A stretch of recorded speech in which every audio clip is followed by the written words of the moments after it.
दोस्तों, आज तक आपने ये बात कई बार अपने दोस्तों या फैमिली मेंबर से पूछी होगी कि क्या आप खूबसूरत हैं। लेकिन सोच कर देखिए, क्या ये वाक्य किसी की मौत का कारण बन सकता है। साल 1970 में जापान में कुछ ऐसी घटनाएं घटी जिसका संबंध इसी वाक्य से था। हिलेरी जापान में रहता था। उसकी उम्र लगभग 17 साल थी। वो 12th क्लास का स्टूडेंट था। एक दिन स्कूल से निकलने के बाद हिलेरी अपने दोस्तों के साथ घूमने के लिए निकल जाता है। जब अंधेरा बढ़ने लगता है तब उसकी नजर अपनी कलाई पर लगी घड़ी की ओर जाती है। अरे यार, काफी लेट हो गया। मॉम परेशान हो रही होंगी। मैं निकलता हूँ, कल मिलेंगे। हिलेरी अपने घर के लिए निकल गया था। हिलेरी का घर शहर से दूर एक सुनसान इलाके को पार करके छोटे से गांव के अंदर था। हिलेरी गुनगुनाते हुए अपने घर की ओर बढ़ा चला जा रहा था। रात घेराई थी। चारों ओर सिर्फ अंधेरा ही अंधेरा नजर आ रहा था। दूर कहीं से कुत्तों के रोने की आवाज भी सुनाई पड़ रही थी। हिलेरी अब एक सड़क पर पहुंच गया था जहां पर कोई भी इंसान आता जाता नजर नहीं आ रहा था। अंधेरी सुनसान गली में हिलेरी तेज कदमों से चलते हुए अपने घर की ओर बढ़ रहा था। तभी उसे एहसास हुआ सामने की तरफ से कोई काली सी परछाई बढ़ती हुई उसकी तरफ आ रही है। ये कौन आ रहा है सामने से? एक तो आज पहले ही इतनी रात हो गई है।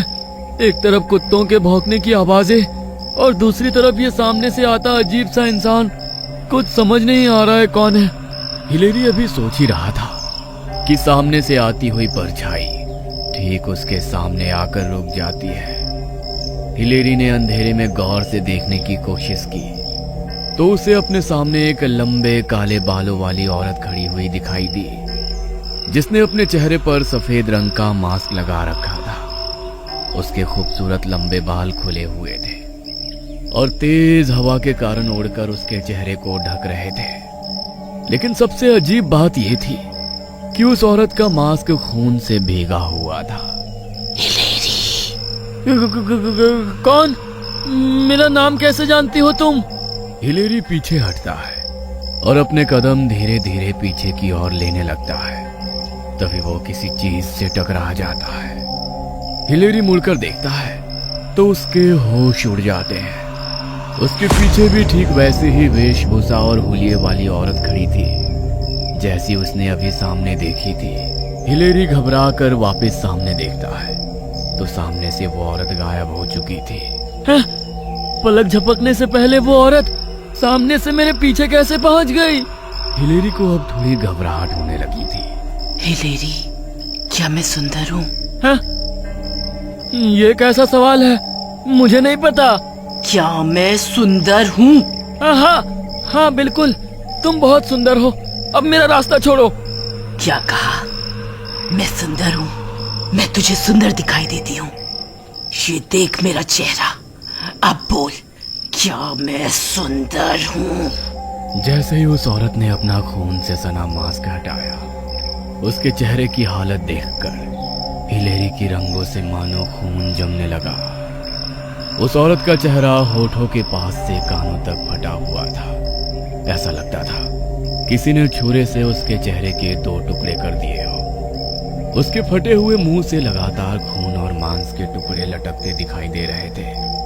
उसका भयानक चेहरा देखकर हिलेरी के मुंह से एक जोरदार चीख निकल जाती है।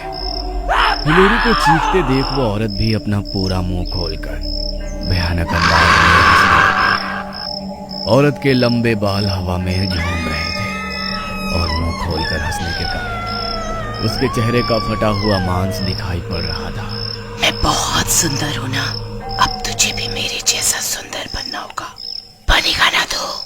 इतना कहकर वो औरत अपने जैकेट से एक बड़ी सी कैंची बाहर निकाल लेती है और हिलेरी के सामने उस कैंची को चलाते हुए डरावनी मुस्कुराहट दिखाई देने लगती है। हिलेरी को अपने सामने खड़ी हुई वो औरत इतनी भयानक और बदसूरत लग रही थी कि वो एक पल भी उसकी ओर देख नहीं पा रहा था। इससे पहले कि हिलेरी कुछ समझ पाता, वो औरत बिजली की तेजी से 1 सेकंड से भी कम समय में हिलेरी के बिल्कुल नजदीक आ जाती है और अपनी बड़ी सी कैंची से हिलेरी का मुंह दोनों ओर से काटकर बिल्कुल अपने जैसा बना देती है।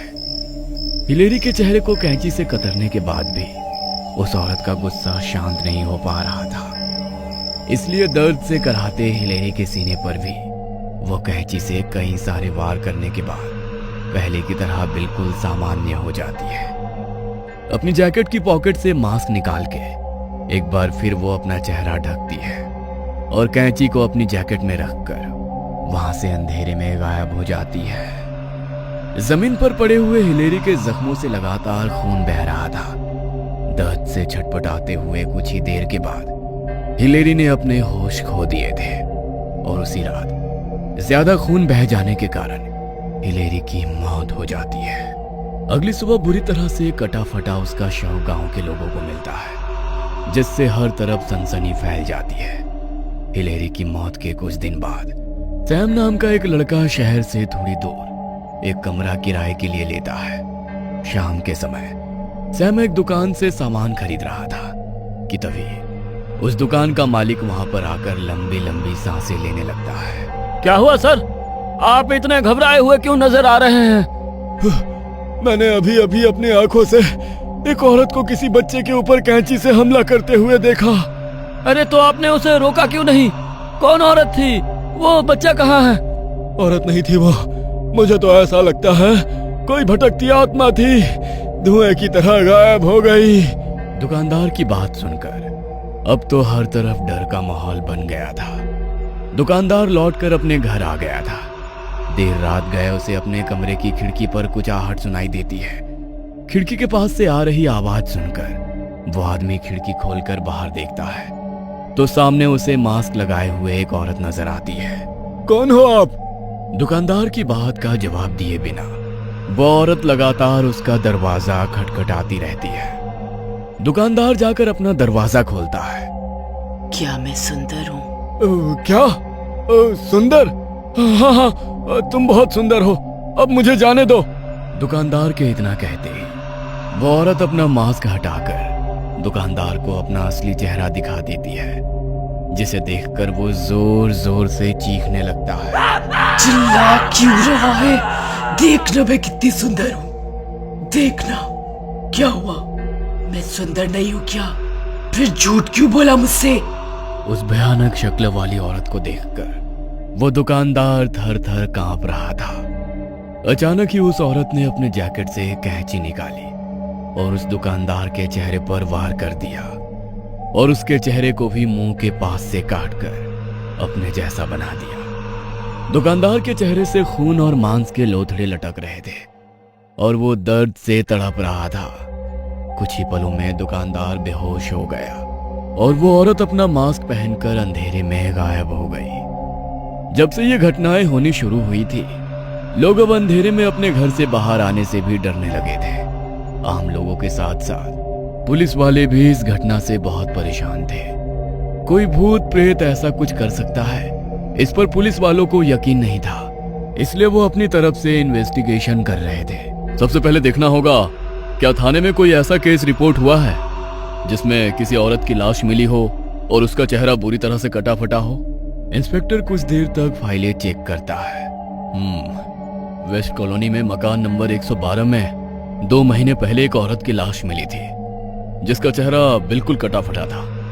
मैं वहां जाकर पता करता हूँ। एड्रेस नोट करने के बाद अगले दिन इंस्पेक्टर उस एड्रेस पर जाकर पता करता है। सामने वाले घर में 2 महीने पहले किसी औरत की लाश मिली थी क्या? आप उसके बारे में कुछ बता सकते हैं? चले जाओ यहाँ से, जाओ, वरना मुझसे बुरा कोई नहीं होगा। इंस्पेक्टर उस लड़के के अजीब बर्ताव से थोड़ा घबरा जाता है और उसके घर से बाहर आ जाता है। अरे सर, उस पगलेट के घर गए थे क्या? जब से वो ओना मरी है उसका बिहेवियर ऐसा है कि कभी भी कुछ भी कर जाता है, उससे बचकर ही रहना। ओना वो 102 वाली कोचिसा की ओना? क्या हुआ था उसको? कोचिसा के बहुत सुंदर थी, उसकी सुंदरता पर मोहित होकर ही उसके पति ने उससे शादी की थी। बहुत प्यार करता था वो कोचिसाका को। कोचिसाके को भी अपनी खूबसूरती पर बड़ा नाज था, लेकिन उसकी खूबसूरती ही उसकी जान की दुश्मन बन गई। उसका पति उसे घर में कैद करके रखने लगा। वो उसे ना किसी से बात करने देता था, ना कहीं आने जाने देता था। फिर एक दिन उसे युद्ध करने के लिए जाना पड़ा, क्योंकि वो एक सामुराई था। अपनी पत्नी को घर में कैद करके वो युद्ध के लिए चला गया। जाते हुए उसने अपनी पत्नी को हिदायत दी कि वो किसी के साथ ना बात करे ना ही दोस्ती बढ़ाए। लेकिन पति के जाने के बाद कोचिसाके ने इस मौके का फायदा उठाया और एक आदमी के साथ उसकी नजदीकियां बढ़ गई। पति की अनुपस्थिति में वो आदमी कोचिसाका के घर जाता और दोनों पूरा दिन एक दूसरे के साथ बिताते। एक दिन कोचिसाके का पति अचानक घर लौट आया। घर आकर जब उसने अपनी पत्नी को गैर मर्द के साथ देखा तो वो गुस्से से पागल हो गया। पहले तो उसने पत्नी की प्रेमी को बहुत पीटा और फिर कोचिसाका को उसकी बेवफाई की सजा देने के लिए कैंची से उसका चेहरा बुरी तरह से काट दिया, ताकि आज के बाद कोई उसके खूबसूरत चेहरे को देखकर उसकी ओर आकर्षित ना हो। कोचिसाका ओना के चेहरे पर हर बार वार करने के बाद उसका पति उससे एक ही सवाल पूछता, अभी भी तुझे लगता है कि तू सुंदर है? बोल, अभी भी सुंदर है तू? पत्नी पर अपना गुस्सा निकालने के बाद वो कोचिसाका को ऐसे ही छोड़कर घर से बाहर भाग गया। अगले दिन सुबह हर तरफ खून बिखरा देख जब मोहल्ले वाले कोचिसाका के घर पहुंचे तब तक उसकी मौत हो चुकी थी, लेकिन उसके प्रेमी में अभी भी सांस बाकी थी। उसको हॉस्पिटल ले जाया गया जिससे उसकी जान बच गई, लेकिन कोचिसाका की मौत के गम में वो अपनी सुध बुध खो बैठा। जिस आदमी के घर से आप अभी आए हो ना, वही वो आदमी है। वो आज भी हर पल कोचिसाका का नाम लेकर उसे पुकारा करता है। और ओना का पति वो कहाँ गया? कुछ दिन बाद वो बहुत बुरी हालत में मिला था। लोग बोलते हैं उसका चेहरा भी पहचानने लायक नहीं बचा था। उसे भी बिल्कुल वैसे ही मारा गया था जैसे उसने अपनी पत्नी को मारा था। इंस्पेक्टर को अब सारी कहानी समझ आ गई थी। कोचिसाका की आत्मा ही रात में छुरा लेकर घूमती है। जिस तरह से उसके पति ने उसे मारा, उसी तरह वो भी सबको मार रही है और सबसे वही सवाल पूछती है जो मरते समय उसके पति ने उससे पूछा था कि क्या वो सुंदर है। इंस्पेक्टर को समझ में आ गया था कि वो सारी घटनाएं पैरानॉर्मल एक्टिविटीज है जिसमें वो चाहकर भी कुछ नहीं कर सकता। 1970 में लगातार ऐसी घटनाएं होती रही और फिर अचानक ही कोचिसाका का ख्वाब जापान से खत्म हो गया। कोई नहीं जानता कि कोचिसाका अचानक क्यों और कैसे गायब हो गई, लेकिन कोचिसाका की डरावनी कहानियां आज भी लोगों की जुबान पर ताजा है।